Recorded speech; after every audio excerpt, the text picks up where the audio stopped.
আসসালামু আলাইকুম। আমি আপনাদের সঙ্গে আছি ইঞ্জিনিয়ার রাজীব। আপনাদেরকে আজকে দেখাবো যে আমাদের দেশে অনেক মিস্ত্রি আছেন যারা এই ভুলটা করে থাকেন।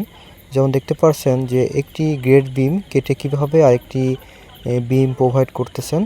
তো আসলে এটি কিন্তু খুবই রং এবং বিল্ডিংয়ের জন্য খুবই হুমকি স্বরূপ।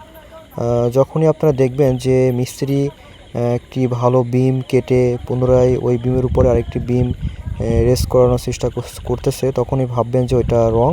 আপনারা অবশ্যই তাৎক্ষণিকভাবে তাকে নিষেধ করবেন এবং এই কাজটা যেন কখনোই যেন না করে। এই কাজটা করলে অবশ্যই বিল্ডিং যে কোনো সময় কিন্তু ভূমিকম্প সহনশীল হবে না, যে কোনো সময় একটা হুমকির সম্মুখীনের মধ্যে থাকবে।